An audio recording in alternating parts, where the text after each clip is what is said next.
गणित का एक बहुत ही महत्वपूर्ण पाठ है बोर्डमास।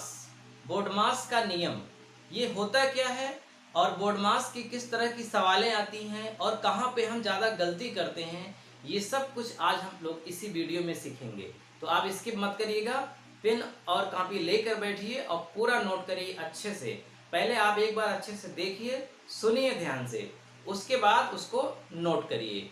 आप जिंदगी में कभी नहीं भूलेंगे और ना ही कभी आपको दोबारा पढ़ना पड़ेगा, ये मेरी गारंटी है आपसे। लेकिन आपको बस ध्यान से इस पूरे वीडियो को देखना है और सुनना है और समझना है। तो चलिए शुरू करते हैं। VBODMAS, we बोर्डमास। वी का मतलब क्या होता है और यस का मतलब क्या होता है और इनके बीच में जो लिखा है उनका मतलब क्या होता है, ये आपके सामने स्क्रीन पर है। आप इसका स्क्रीनशॉट ले लीजिए और याद कर लीजिए। आइए देखते हैं। बी मतलब होता है बार, बी मतलब ब्रैकेट, ओ मतलब ऑफ, ऑफ का मतलब का और का मीन्स होता है गुणा, डी माने भाग डिवीजन, मल्टीप्लाई ऐड यानी कि जोड़, सब्ट्रैक्ट यानी कि घटाना। यानी कि सबसे पहले आपको बार जहां लगा होगा उसे हल करना है और सबसे लास्ट में घटाना का हल करना है। अच्छा, बोर्डमास की जरूरत क्यों पड़ती है? जैसे आपके सामने एक उदाहरण मैं रख दूं, लिखा है 3 धन 4 गुणित 5, 3 धन 4 गुणित 5। अगर आप इसे हल करेंगे तो कैसे हल करेंगे? अगर आप बोर्डमास का नियम नहीं जानते तो आप गलती कर सकते हैं। कैसे? आप पहले जोड़ देंगे, 3 और 4 7 और 7 पचे कितना हो गया 35। 3 में 4 जोड़ा 7 और 7 पचे 35, ऐसा कर सकते हैं। लेकिन जो बोर्डमास का नियम जानता है वो क्या करेगा, वो पहले 4 का 5 में गुणा करेगा, 4 पंचे 20 और 20 में 3 जोड़ेगा तो क्या होगा 23। 23 सही आंसर है और 35 गलत। तो हम गलत न कर दें, हम पहले किसको हल करें उसके बाद किसको हल करें, ये सब जानकारी हमको बोर्डमास से होती है। ठीक है, तो सबसे पहले हमको डिवीजन यानी कि भाग, उसके बाद गुणा, उसके बाद जोड़, उसके बाद घटाना और इनसे भी पहले VBO है। इसका क्या मतलब होता है ये अभी आगे आएगा, आप आराम से देखिए, कोई जल्दबाजी नहीं है, आप पूरी बात समझ जाएंगे। चलिए शुरू करते हैं। पहली सवाल बहुत सरल है, लिखा है 4 धन 5 गुणित 7 माइनस 6 बराबर क्या होगा। Very simple. सबसे पहले आपको क्या काम करना है, सबसे पहले गुणा करना है। और गुणा किनका किन में करना है भाई, जिनके बीच में गुणा का चिन्ह होगा उसी का गुणा करेंगे ना। ऐसा थोड़ी ना करेंगे कि 7 का 6 में गुणा कर दें। 7 का 6 में तो गुणा होगा नहीं, क्योंकि 7 और 6 के बीच में माइनस का चिन्ह लगा है। तो गुणा होगा हमेशा 5 और 7 का। तो बाकी का नहीं होगा, तो बाकी का हम क्या करेंगे, सेम टू सेम उतार लेंगे। तो 4 धन, अब देखो 5 सते 35 हमने लिख दिया, आगे क्या लिखा है माइनस 6। अब गुणा हो गया, बचा क्या जोड़ और घटाना। अब हम क्या करेंगे, 35 में 4 जोड़ेंगे कितना होगा 35 और 4 39 और आगे क्या है माइनस 6। फिर 39 में 6 घटा देंगे, 9 में से 6 निकला 3, यानी कि आंसर आ गया 33।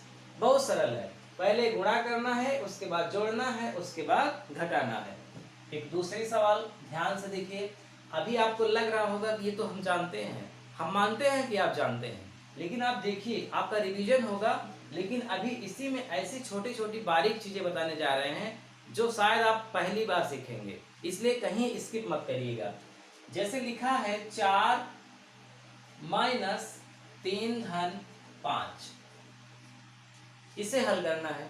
देखने में बहुत सरल है लेकिन गलती करने का चांस बहुत ज्यादा है। कैसे? देखो, आपने क्या सीखा है कि पहले हम जोड़ेंगे उसके बाद घटाएंगे, ठीक है, कोई बात नहीं है। तो कहीं आप 5 में 3 को तो नहीं जोड़ दे रहे हैं कि 5 में जोड़ दिया 3 8 हो गया। अगर ऐसा करेंगे तो गलत है, 5 में 3 नहीं जुड़ेगा, क्योंकि 5 धनात्मक संख्या है और 3 ऋणात्मक संख्या है। ये हम सब पिछले वीडियो में पढ़ा चुके हैं। 5 में कभी भी 3 नहीं जुड़ेगा, 5 में 4 जुड़ेगा, वो भले 5 के बगल में नहीं है, क्योंकि 5 भी धनात्मक है और 4 भी धनात्मक है। चूंकि 4 के पहले कोई अंक नहीं है इसलिए यहाँ धन का चिन्ह नहीं लगाया गया। और मैंने बताया है कि जिस संख्या में कोई चिन्ह न लगा हो वो संख्या धनात्मक मानी जाती है। तो 5 में 4 जुड़ेगा क्या होगा 9, और आगे क्या लिखा है -3। अब -3 है और यहाँ +9 है तो 9 में 3 गया 6। बिल्कुल सही। यहाँ तक की बात हमको अच्छे से समझ में आ गई। अभी हम लोग ब्रैकेट नहीं देख रहे हैं, अभी हम लोग साधारण सवाल लगाएंगे, उसके बाद साधारण से कठिन की ओर जाएंगे। तीसरी सवाल लिखा, यही हम लिख देते हैं 4 - 3 धन 5 और बार का चिन्ह लगा है। अब आप लोग सोच रहे होंगे कि जो दूसरी सवाल थी 6 आया था वही तो तीसरी सवाल भी है। तो जी नहीं, अगर आप ऐसा सोच रहे हैं तो आप बहुत ही गलत सोच रहे हैं। गलत, इसका उत्तर 6 नहीं आएगा। कैसे, समझिए। हमने जो बार का चिन्ह लगाया है वो केवल 3 के ऊपर लगाया है, यानी कि केवल 3 तक है। 3 के आगे यहाँ माइनस तक नहीं है। अगर एक सवाल मैं और चौथी लिख दूं यहाँ पे, ध्यान से देखिएगा, समझने की कोशिश करिए मैं क्या समझा रहा हूं। यही सबसे बड़ी गलती लोग करते हैं। इस सवाल और इस सवाल में फर्क है। इसमें बार का चिन्ह माइनस से शुरू होकर के 5 तक गया है और इसमें बार का चिन्ह केवल 3 से शुरू होकर के 5 तक गया है। और इस बोर्डमास के नियम में सबसे पहले बार है, ये यही भी है। ये अगर बार का चिन्ह लग गया तो वो सबसे पहले हल होगा, ब्रैकेट से भी पहले हल होगा, जोड़ घटाना गुणा भाग सबसे पहले हल होगा। इसका मतलब कि सबसे पहले बार का चिन्ह हल करेंगे तो बार जिसमें नहीं लगा है उसको सेम टू सेम उतार लेंगे। हल करने का मतलब क्या होता है कि हमें जो हल नहीं करना है हम उसको कुछ न करें, उसको सीधा सीधा उतार लें। तो हमको 4 के आगे जो माइनस लगा है वहां तक हल ही नहीं करना है, इसलिए हमको वहां तक उतार लेना है। हल क्या करना है, 5 को 3 में जोड़ना है। 5 3 कितना हो जाएगा 8।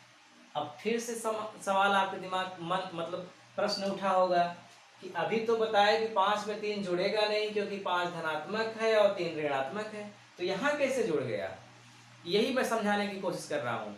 यहाँ इसलिए जुड़ गया कि यहाँ पर ये जो माइनस है वो 3 में नहीं लगा है, ये -3 से अलग है क्योंकि इस 3 का संबंध बार से है। 3 का संबंध बार से है, यानी कि 3 इस माइनस से स्वतंत्र है। और अगर माइनस से 3 स्वतंत्र है तो इसका मतलब 3 में कोई चिन्ह नहीं लगा है, और अगर 3 में कोई चिन्ह नहीं लगा है तो 3 कैसी संख्या है, धनात्मक है। तो 5 और 3 इसीलिए हो गया 8।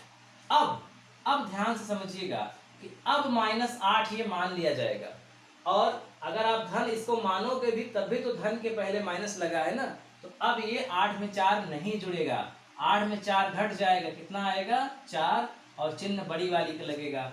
यहाँ 6 आया था धन 6, यहाँ -4 आया। इसमें देखो पहले बार हल करेंगे तो इसका मतलब जो नहीं हल करेंगे उसको लिख लें, केवल 4 उतार लें, बाकी को हल करना है।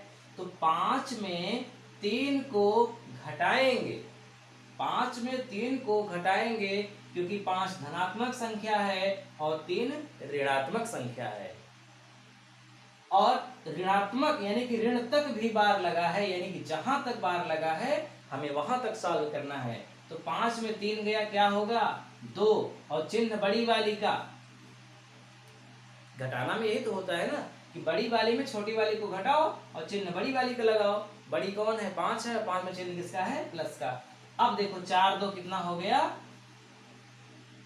6, जो यहाँ आया था वही यहाँ आया, लेकिन इसमें फर्क है। चलिए एक सवाल और देखते हैं, 5वीं सवाल है 10 ब्रैकेट 8 -3 +4 और इनके ऊपर बार का चिन्ह है और आगे लिखा है +6। इसे सॉल्व करना है आपको। 10 छोटा ब्रैकेट 8 माइनस 3 धन 4, इनके ऊपर बार का चिन्ह है और प्लस 6 लगा है। चलिए प्लस 6 लिखा है। अब देखिए सबसे पहले ब्रैकेट आता है कि सबसे पहले बार आता है? ब्रैकेट बाद में आता है, बार पहले आता है, यानी ब्रैकेट से भी पहले बार को हल करना है। तो यानी कि ब्रैकेट तोड़ने के पहले बार को हल कर लेंगे, बार हर हो जाएगा, उसके बाद ब्रैकेट तोड़ा जाएगा। इसका मतलब बाकी के अंकों को हमें सेम टू सेम कॉपी कर लेना है, उतार लेना है। तो 10 ब्रैकेट आगे क्या लिखा है 8 माइनस, माइनस क्यों उतार लिए आप समझ गए होंगे, क्योंकि माइनस के ऊपर तो बार है ही नहीं, इसलिए माइनस को भी उतार लेंगे। अब 4 में 3 जुड़ेगा कि घटेगा? तो 4 में 3 जुड़ेगा, क्योंकि यहाँ पर 3 धनात्मक संख्या मानी जाएगी। तो 4 3 क्या हो जाएगा 7, और ब्रैकेट बंद।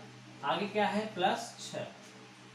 चलिए आगे करते हैं। अब क्या ब्रैकेट बार तो हल हो गया, तो बार के बाद क्या आता है ब्रैकेट। अब ब्रैकेट हल करेंगे, इसका मतलब कि ब्रैकेट के अंदर जितनी भी संख्याएं लिखी होंगी उन्हें सॉल्व करेंगे। तो 10 को छोड़ दीजिए और हल करिए। 8 में 7 घटा देंगे क्योंकि माइनस का चिन्ह लगा है। 8 में 7 गया 1, और आगे क्या लिखा है प्लस 6। 10 ब्रैकेट 1 धन 6।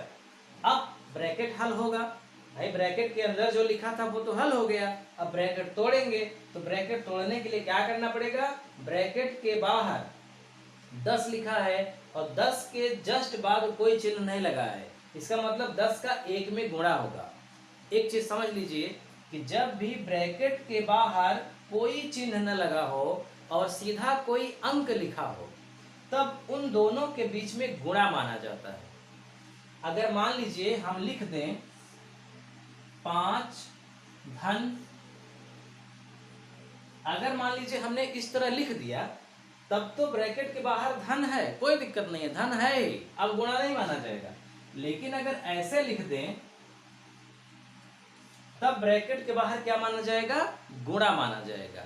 और अगर हम गुणा का चिन्ह लगा दें तब तो गुणा का चिन्ह लगा ही है, दिख ही रहा है। अगर गुणा का चिन्ह नहीं भी लगा है तब भी गुणा का चिन्ह माना जाएगा, ये आप ध्यान रखिएगा। तो इसलिए क्या लिखा जाएगा 10 गुणित 1 धन 6, और क्या हो जाएगा पहले गुणा होगा उसके बाद जोड़, 10 × 9 10 और 6 16। आपका आंसर आ गया। तो उम्मीद करता हूं कि आप लोगों को बी बोर्ड मास का नियम समझ में आ गया। आज हमने बी बोर्ड मास के नियम में केवल साधारण सवालें हल करवाई हैं, अब कुछ कठिन सवाल अगले वीडियो में आएगा। उसके पहले आपके सामने स्क्रीन पर एक प्रश्न है, आप इस प्रश्न को सॉल्व करिए और कमेंट बॉक्स में उत्तर दीजिए, ताकि हमको पता चले ना कि हाँ आप मन लगा के समझ रहे हैं। और अगर आप सही उत्तर देंगे तो मुझे बहुत अच्छा लगेगा, और मैं फिर और कठिन कठिन सवालें कल या परसों की वीडियो में लेकर आऊँगा। तो वीडियो आपको कैसा लगा, अच्छा लगा होगा, अच्छा लगा हो तो आप समझ ही रहे हैं, आप लाइक करेंगे तो हमें और अच्छा लगेगा और हम और आपके लिए मेहनत करेंगे। और अगर आप नए हैं तो सब्सक्राइब कर लीजिए, घंटी भी चालू कर दीजिए, ताकि जैसे ही कोई हम नया वीडियो डालें वो आपके पास पहुंच जाए, आपको सर्च न करना पड़े। ठीक है, तो मिलते हैं फिर अगले वीडियो में। नमस्कार।